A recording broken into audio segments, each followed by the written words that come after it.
y nosotros nos inscribimos para esa competencia en una balsa. Y teníamos que construir la balsa. Cada grupo tenía que hacer su balsa y nosotros hicimos la balsa con una puerta. O sea que el tamaño de nuestra balsa era el tamaño de una puerta normal, no una grande, una puerta normal. Y ahí cabía, ahí era para 5. El problema, ¿cuál fue? Que él había que ponerle un nombre al grupo. Y él puso Los Últimos. ¿Qué creen que de qué llegamos? Cuando llegamos ya la gente se había ido. Ya no había nadie ahí. O sea, nosotros, perdón, él no puso Los Últimos, él puso Después de los Últimos, fue que le puso al grupo. Y de verdad que salimos, y en la salida, de entrada saliendo, porque estaba bien equilibrado todo, había uno que tenía que ir parado en el medio y él era el que tenía que hacer el equilibrio para que no nos voltearan. Entonces él dijo, no, ya yo estoy cansado. Y él, cuando ya decía, ya estoy cansado, nos volteábamos. Por eso fue que llegamos después de los últimos. Entonces tenemos que tener mucho cuidado con los nombres que le ponemos a las cosas. Nunca se me ocurriría ponerle a una iglesia la iglesia de los pobres, la iglesia de los bendecidos, la iglesia de los favorecidos, la iglesia... pero nosotros, porque eso es lo que somos hijos de nuestro Dios. De manera que triste, verdad que es falta de entendimiento y de revelación y de conocimiento de Dios. Usted piense primero que cómo va a bautizar las cosas, cómo las va a nombrar. Miren, nosotros hemos empezado este año declarando el favor de Dios, y ya varios aquí hemos visto el favor de Dios en lo que apenas empezando el año. De manera que es muy importante lo que usted confiesa y cree con sus palabras. Amén. Vamos a orar por los soldados y capitanes, por favor. Pueden pasar para orar por ellos.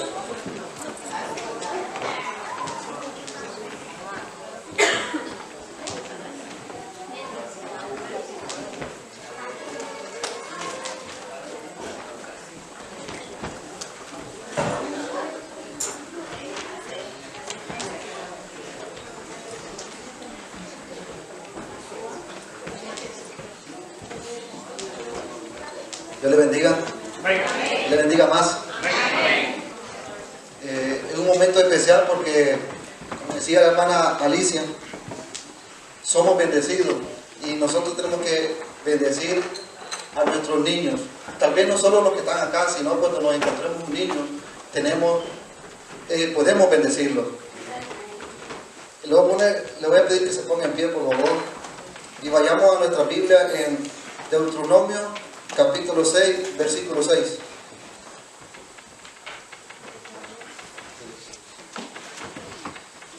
Deuteronomio capítulo 6, versículo 6. Me dicen amén cuando tengan. Amén. La palabra de Dios se lee en el nombre del Padre, del Hijo y de su Santo Espíritu. Oye, Israel, Jehová nuestro Dios, Jehová uno es, y amarás a Jehová tu Dios de todo tu corazón y de toda tu alma y con toda tu fuerza. Y estas palabras que yo te mando hoy estarán sobre tu corazón, y las repetirás a tus hijos y hablarás de ellas estando en tu casa y andando por el camino y al acostarte y cuando te levantes. Amén. Cada vez que los niños pasan al frente, tenemos una nueva oportunidad, y es que podemos bendecirlo. Y podemos ver maestros, pastores, evangelistas. Y es tiempo de bendecir a nuestros niños. Y le damos gracias a Dios por cada uno de los padres, de las madres. Y le pedimos a Dios que continúe siendo fuerte y valiente para darle a sus hijos la bendición. Y te pedimos, Señor, en el nombre de Jesús, que bendiga, Señor, también a los maestros, Señor. Que seas tú, Señor, poniendo esa paciencia, Señor, ese amor, Señor, para poder enseñarle, Señor, con amor, Señor, y paciencia. También, Padre, yo te quiero pedir por cada padre acá, Señor. Te quiero pedir, Señor, que seas tú, Señor, bendiciéndolo, dándole, Señor, esa paciencia, Señor, ese amor, Señor, y aparte, Señor, esa obediencia, Señor, que la aplique, Señor, para poder, Señor, instruir, Señor, al niño, Padre, en tu camino, Padre. Gracias, Señor, porque tú eres bueno, Señor, y tú eres fiel, Señor. Lo bendecimos, Padre, en el nombre de Jesús. Amén.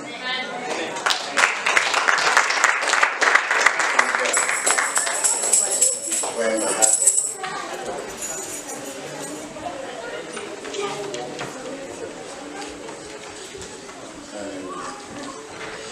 hoy es, no sé, nosotros los padres, hay una temporada con nuestros niños que, ¿y por qué? ¿Usted no recuerda esa parte? ¿Y por qué? ¿Y por qué? Y están todos siempre preguntando, ¿y por qué? Y para un método de enseñanza muy interesante es el de preguntas.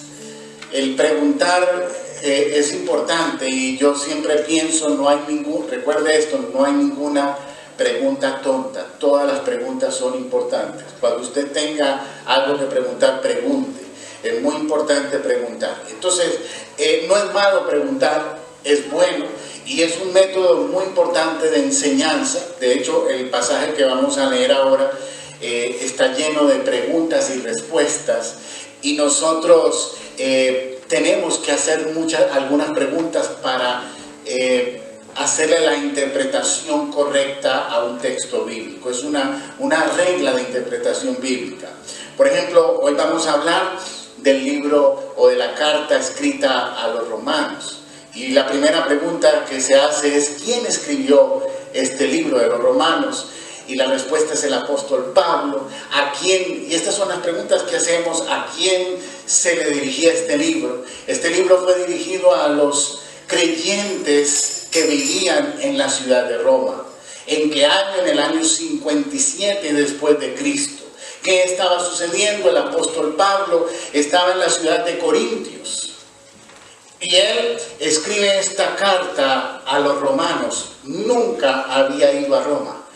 No conocía personalmente a las personas, a la mayoría de las personas que estaban en la iglesia de Roma. Él no las conocía. Cuando el apóstol Pedro y los discípulos reciben el Espíritu Santo, Pedro se levanta y predica el primer mensaje.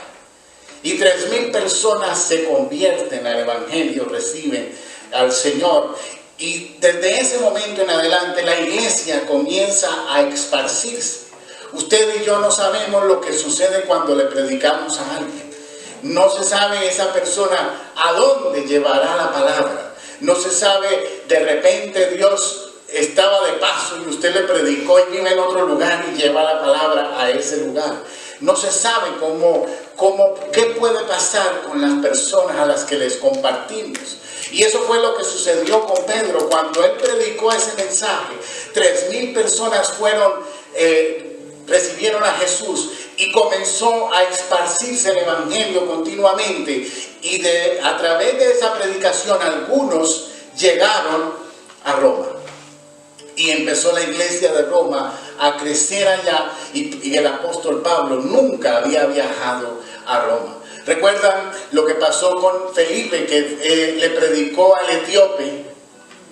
Y el etíope dice en la historia que fue el primer pastor de Etiopía.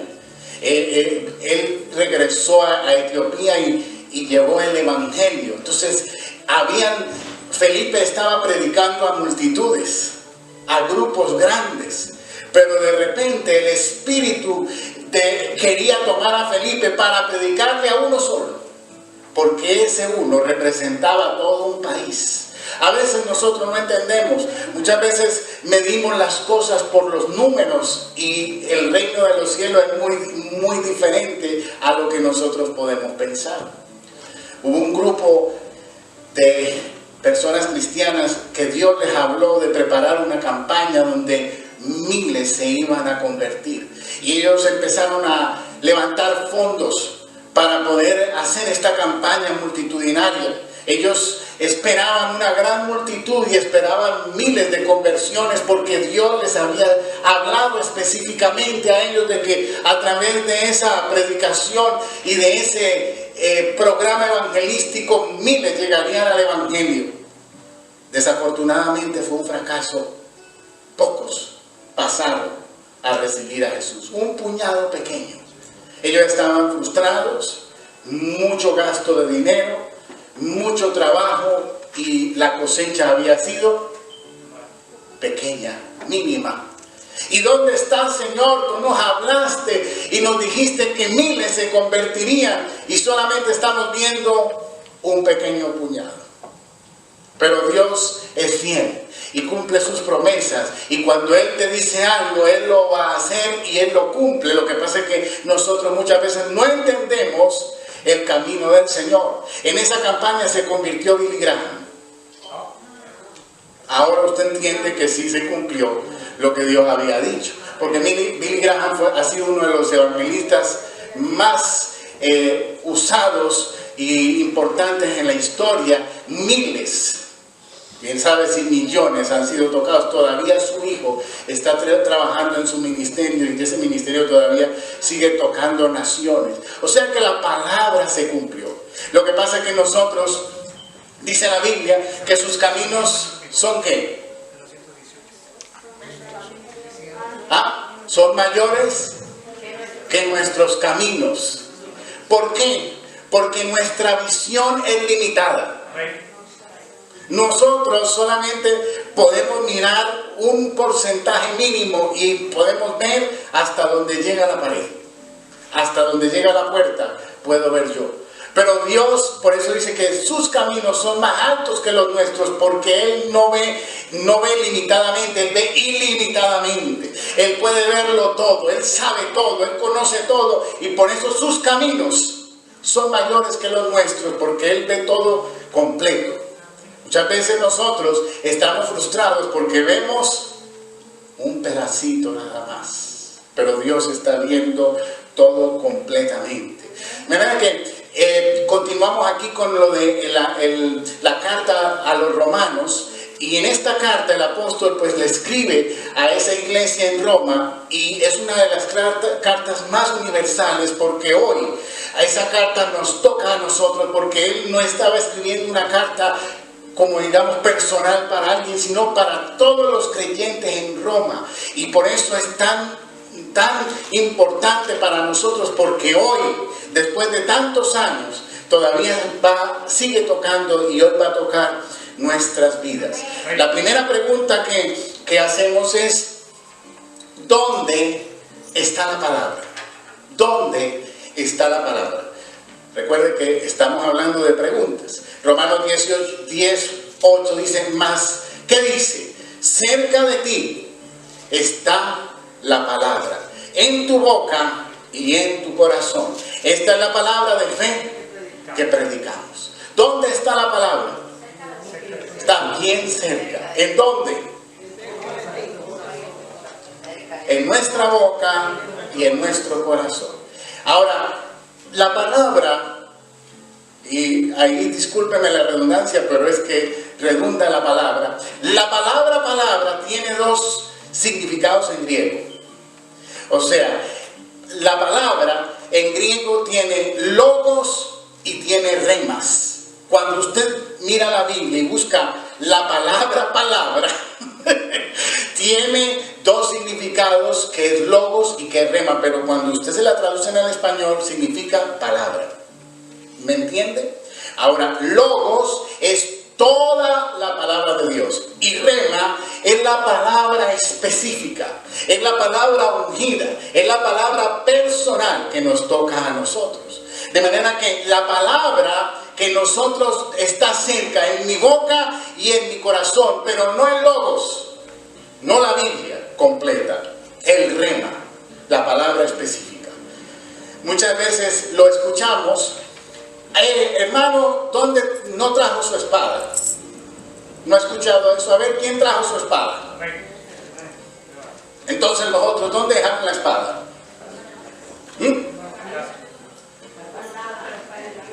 Es equivocado. Los discípulos entonces, ¿cómo estaban? ¿Con espada o sin espada? En ese tiempo, imagínense, la gente no andaba con Biblia. Yo no le estoy diciendo que no ande con Biblia, pero ellos lo que le quiero que entienda es que la espada no es la Biblia. La espada es la palabra de Dios que está en tu boca y que está en tu corazón. Esa palabra específica que ha venido de la Biblia, pero que tiene que estar en tu boca y que tiene que estar en tu corazón para que produzca, para que haga la obra que tiene que hacer. Entonces esa es la palabra que predicamos, no el logos. No, porque el logos, la Biblia completa tiene al burro hablando. Dios habló, los demonios hablaron, la gente, todo tipo de gente habló ahí, y no todo lo que dice ahí es la palabra rema para nosotros. Por eso la palabra rema es la palabra revelada, la palabra que llega a tu espíritu, la palabra específica que toca tu vida y te hace avanzar. El tema que tenemos en este año es el favor de Dios. Eso es una palabra rema, es una palabra específica que nosotros hemos tomado de parte de Dios, la hemos recibido y estamos obrando en ella. La iglesia de los pobres, esa es la palabra rema que ellos tienen. Yo no quiero actuar en una palabra de la iglesia de los pobres. ¿A dónde vamos a llegar? Imagínense, y perdón con esto, pero Cuba con tanta pobreza y fuera de eso echarse más pobreza arriba, ahí necesitan más bendición todavía. Entonces, seguimos. ¿Qué es lo que predicamos? El rema. Es la palabra de fe, es la palabra específica, es la palabra que nos toca personalmente. ¿Qué sucede cuando confesamos a Cristo? Recuerden que esto es puras preguntas y respuestas hoy. El verso 9 nos da la respuesta, que si confesamos, confesar es reconocer. Si reconocemos con nuestra boca que Jesús es el Señor y creyeres, confías en tu corazón, eso es todo tu ser, que Dios le levantó de los muertos, serás salvo. Recuerden, reconocer y confiar en Dios y con todo tu corazón, esto es con todo tu ser. Entonces seremos salvos. ¿Salvos de qué? Del pecado, salvos en la muerte. Hay una muerte, pero la muerte en Cristo es vida eterna. La muerte sin Cristo es muerte eterna o separado de Dios. Entonces, de eso somos salvos. Pero cuando usted en algún momento está en una necesidad, en un conflicto y clama a Dios, esa salvación también viene. Se va a manifestar no solamente en la salvación del alma para la muerte, sino en la salvación en los momentos de necesidad. Él es nuestro refugio, Él es nuestra fortaleza. ¿Por qué? Verso 10. Porque con el corazón se cree para justicia, pero con la boca se confiesa para salvación. Aquí tiene que haber una armonía entre lo que sale por tu boca y lo que hay en tu corazón. Jesús dijo, este pueblo de labios me honra, pero su corazón está... Quiere decir que no había una armonía en lo que decían y en lo que había en el corazón. Tiene que haber una armonía en lo que decimos y en lo que sentimos en nuestro corazón. Es fácil decir una cosa y sentir otra, pero eso no va a producir nada espiritual en nuestras vidas. Mira lo que dice Lucas 16:15. Salgo de Romanos un momentico para llevarlos a Lucas. Entonces les dijo, vosotros sois los que os justificáis a vosotros mismos delante de los hombres, como con las palabras. Mas Dios conoce vuestros corazones, porque lo que el hombre tiene por sublime delante de Dios es abominable. Quiere decir que nosotros con las palabras podemos justificarnos, pero Dios está viendo nuestros corazones. Dile al que está a tu lado, Dios está viendo tu corazón. Sí, nosotros, es ilógico, no podemos engañar a Dios. Amén. Entonces, es muy importante lo que hay en mi boca y lo que hay en mi corazón. ¿Por qué? Viene otra pregunta. Verso 11. Pues la Escritura dice, todo aquel que en él creyere, y esto es confiar. Cada que usted vea la palabra creer, ponga la palabra confiar, porque creer es confiar. No será avergonzado, decepcionado. Hermano, la confianza es muy importante. Usted puede decirle a Dios que está creyendo algo con sus labios, pero si usted en su corazón no está confiando, no va a pasar.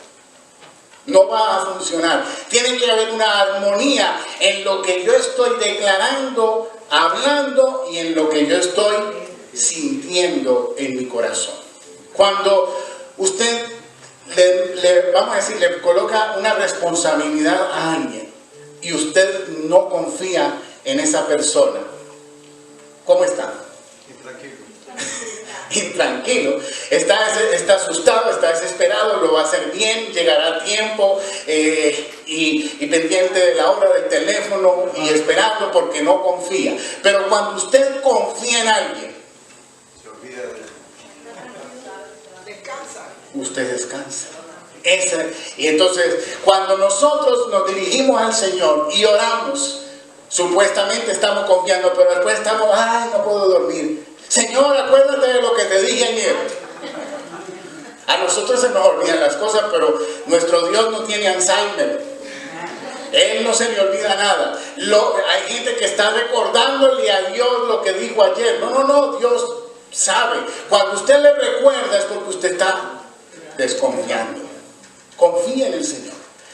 Nos pasó en este año, vimos el favor de Dios en la cárcel porque 4 meses ausente en la cárcel, la situación se puso difícil y yo confié en el Señor. Yo dije, Señor, tú sabes que quiero ir, pero ya yo descanso en ti. Si tú quieres que vuelva, vas a tener que hacerlo tú. Y ellos, los hermanos allá, empezaron a moverse, hicieron todo. Y en la última reunión que tuve con el capellán en diciembre, él me dijo, no, dile a los de la iglesia, a los americanos que no vayan al servicio. Digo, no puedo hacer eso.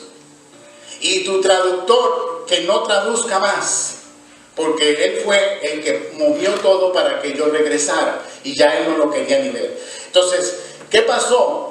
Entramos en el año del favor de Dios. El domingo pasado, 90% de americanos, 10% de hispanos, y la iglesia totalmente llena. Lo que había pasado así. ¿Por qué? Porque entramos en el favor. Y el que se estaba oponiendo a que todo se funcionara, le dijo, vayan y apoyen al servicio del pastor Jaramillo, y al traductor le dijo, y tú tienes que traducir. Ese es el favor de Dios. Eso es lo que nosotros estamos declarando y confiando. Lo que parece, los últimos meses, la hermana, ¿dónde está la hermana Lourdes?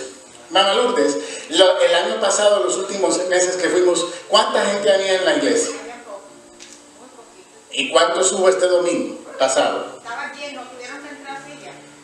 Entonces, el favor de Dios, porque yo no puedo causar eso no soy yo, pero confiamos en el Señor. Cuando usted confía, descansa. Diga al que está a tu lado, si confías, tienes que descansar. Amén. Y usted, ahí surge otra pregunta. Pastor, pero yo he creído y he confesado y pasó lo contrario. ¿A usted no le ha pasado eso?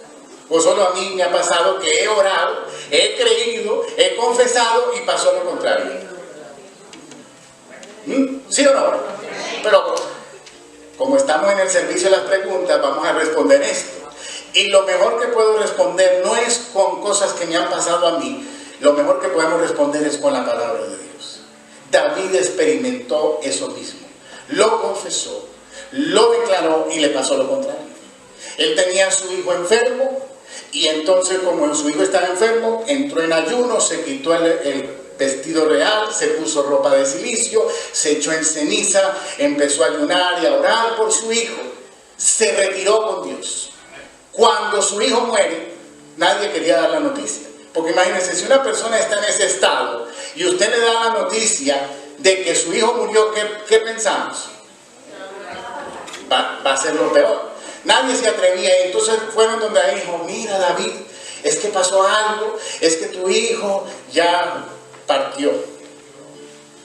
Y pensaba lo peor. Y David llegó, dijo, no hay problema, se bañó, se puso su mejor perfume, se puso la corona, el vestido real, comió y se sentó en el trono. ¿Qué pensaba la gente? Se enloqueció. Ahora sí que David, el cerebro, se rompió porque esperaban todo lo contrario. Y le preguntaron: David, no entendemos. Mira, tú estabas así y ahora que viste, te dimos la noticia, mira lo que hiciste. Y David dijo: no, mientras mi hijo estaba vivo, tenía esperanza. Y yo oré. Pero el Señor se lo llevó y esa fue su voluntad. Un día me encontraré con él. Entonces nosotros tenemos que creer y tenemos que confesar. Pero si no pasó, usted tiene que confiar que, acuérdese, Dios habita en la eternidad. Él sabe lo que hace y por qué lo hace y cuándo lo hace. Y nosotros seguimos siendo hombres que nos sometemos a la voluntad perfecta de Dios. Al final, un día Dios nos mostrará y nos revelará el por qué suceden ciertas cosas. Pero confíe y crea al Señor.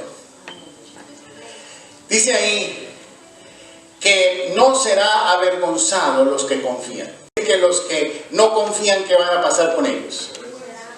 Serán avergonzados. Mire, voy a mencionar otra cosa, pero no crean que me voy a salir del tema, sino que quiero que es para que usted comprenda mejor. Muchas veces nosotros estamos esperando, y quiero que usted se imagine o piense de qué tribu de Israel le gustaría ser. Tal vez, yo que soy pastor, me gustaría tal vez de la tribu de Leví, pero tal vez, no sé, piense, yo quiero que usted se imagine a usted si le gustaría ser de alguna de las tribus. Judá, porque de ahí vino Jesús. De Leví. Zabulón, ¿por qué? ¿Por qué Zabulón? No, está bien.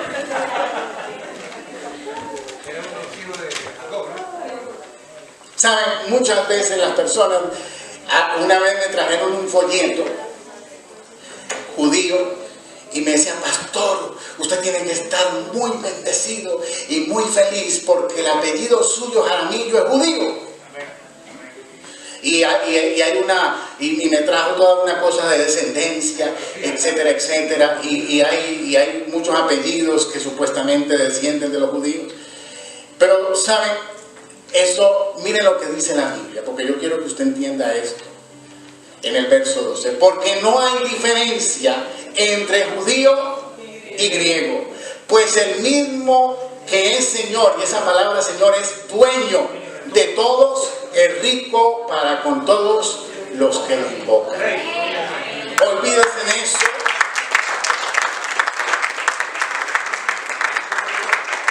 Olvídense de esa historia de que yo quiero ser de la tribu de no sé quién y que quiero tener la bendición. Usted ya tiene la bendición de Abraham.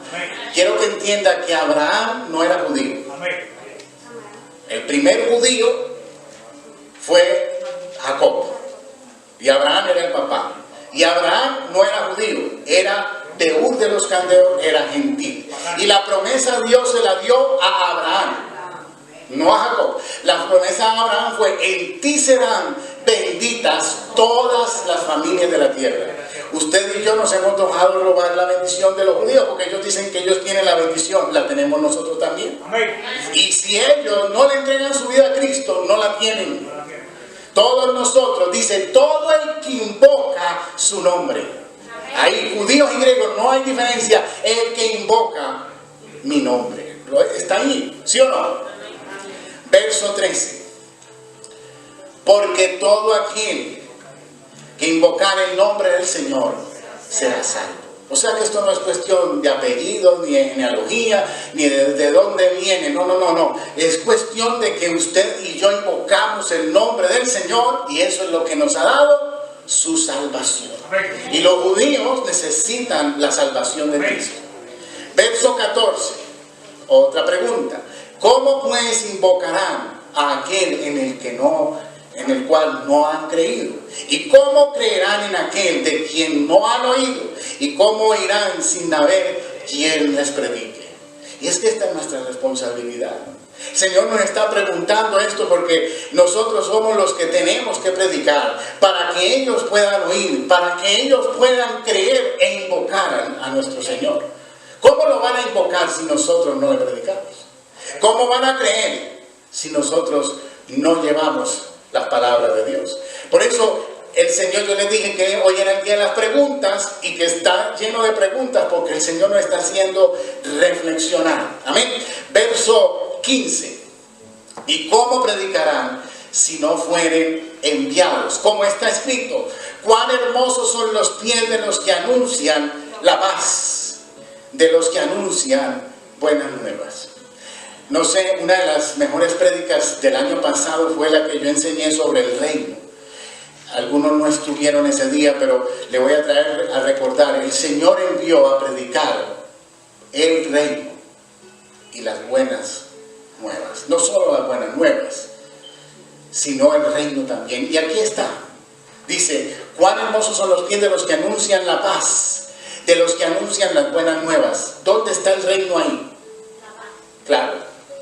Todo aquel que su corazón, recuerde, Dios en este momento no reina nacionalmente ni mundialmente en el trono como gobierno. Él reina en el corazón de las personas que se entregan a Él. Entonces, cuando Dios reina en tu corazón, vas a tener paz. Si Él reina, tú tienes paz. Si Él no está reinando, tú vas a estar afligido en esa área porque no está reinando. Cuando Él reina en un área, hay paz.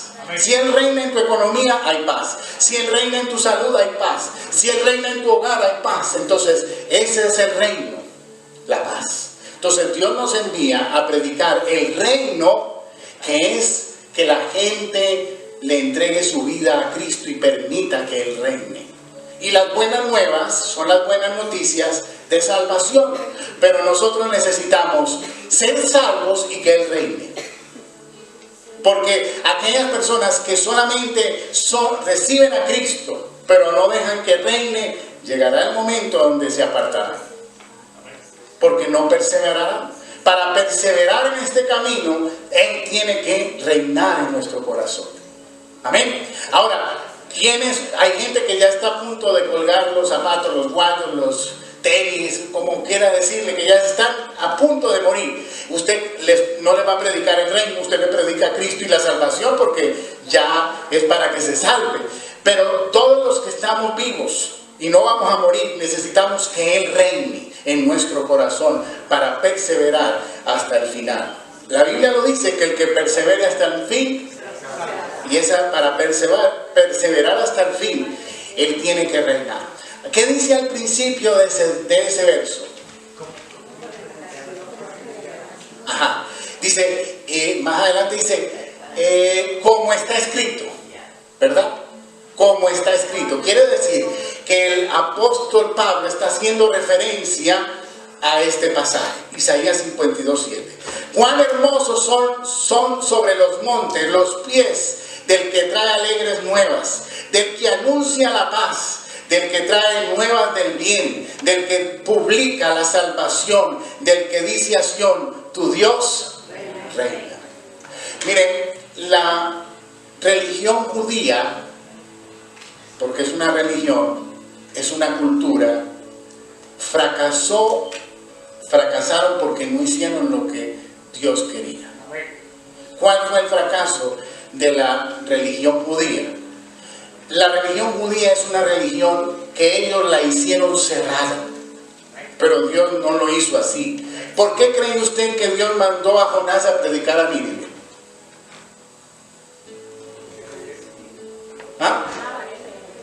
Porque quería que Nínive se convirtiera.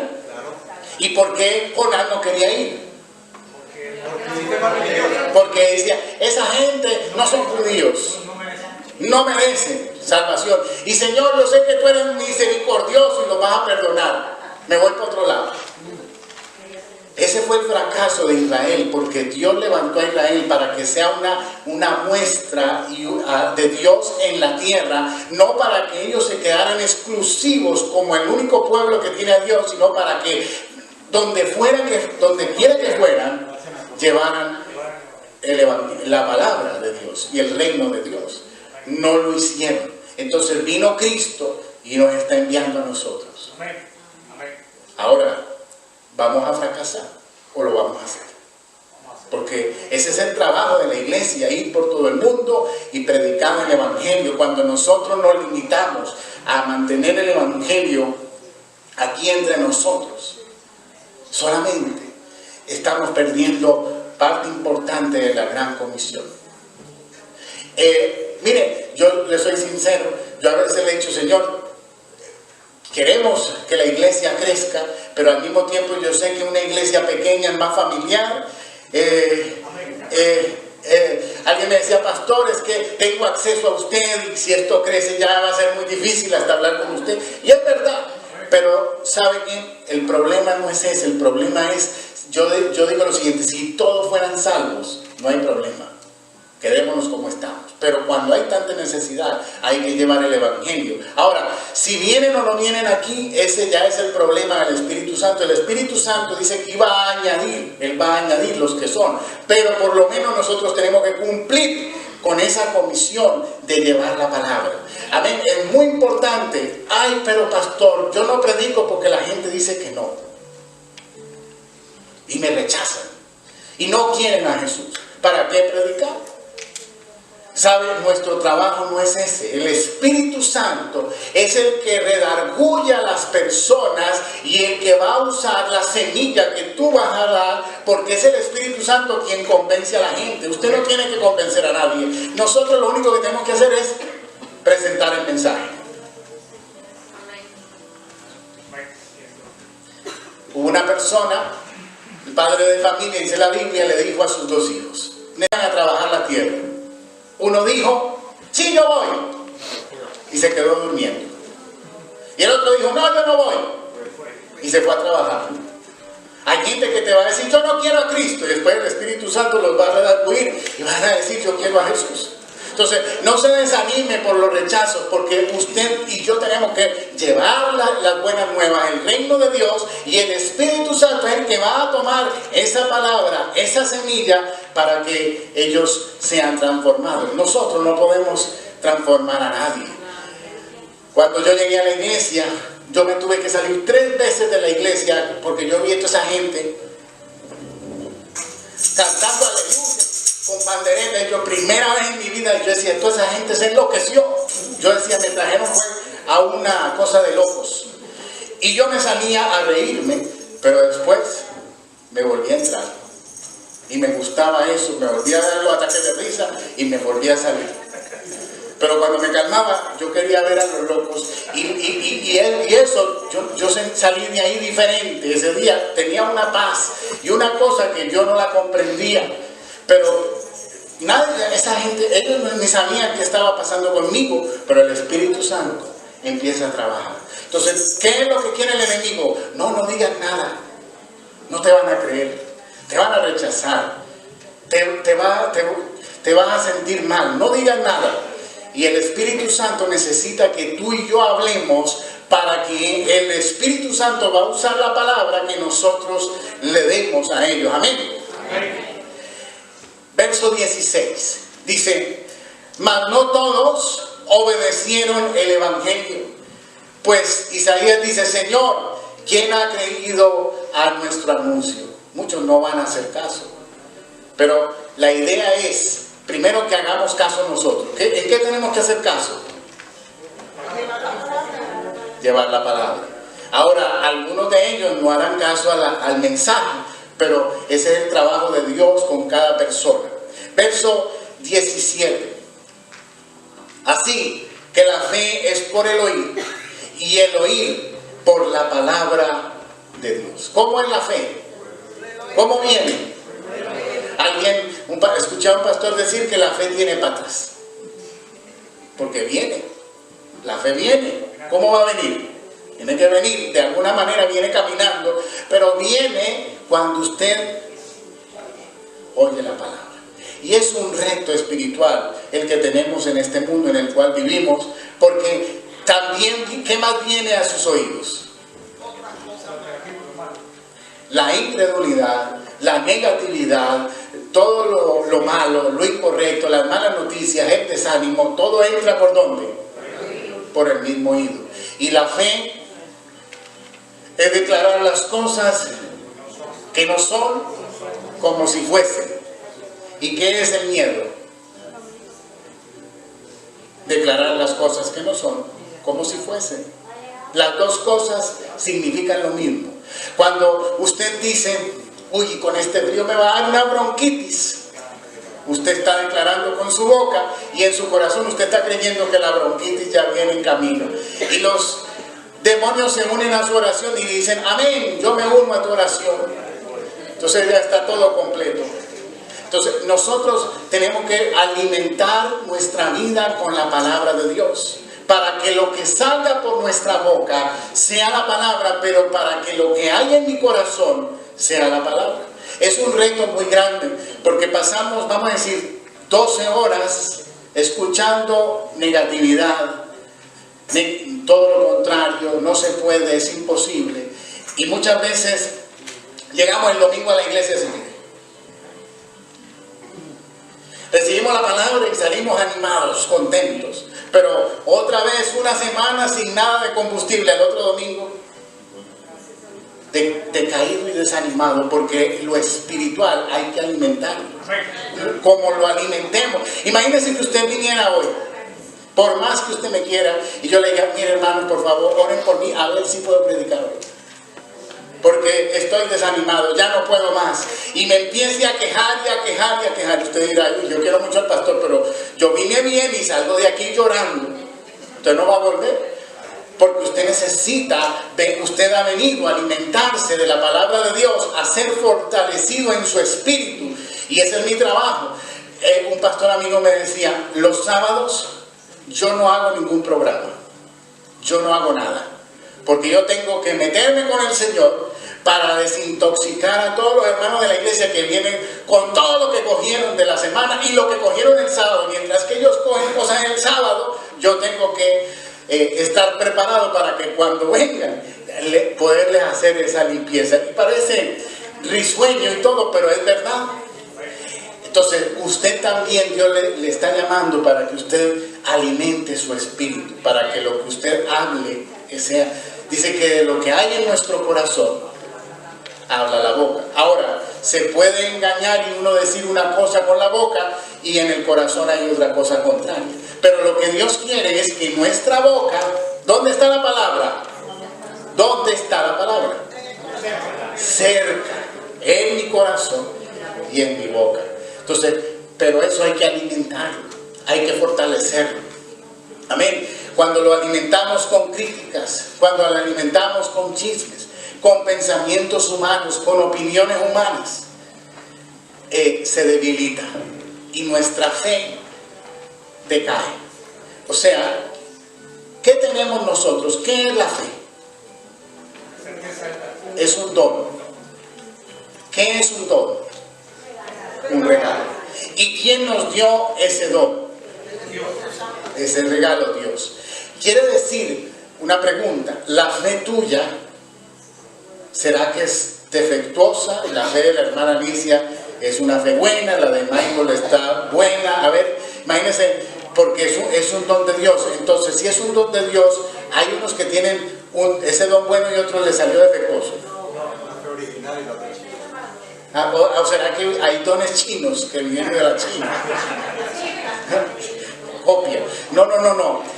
El mismo don que tenía el apóstol Pablo, el mismo don de fe de Jesús, porque recuerde, Jesús era Dios, pero todo lo que hizo lo hizo como hombre, confiando en la palabra y en el Espíritu Santo por la fe.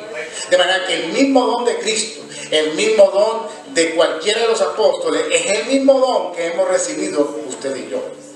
O sea que el don es ¿qué? ¿Qué es el don? Perfecto. Perfecto. Entonces, ¿por qué no funciona? Porque la fe viene por el oír de la palabra de Dios.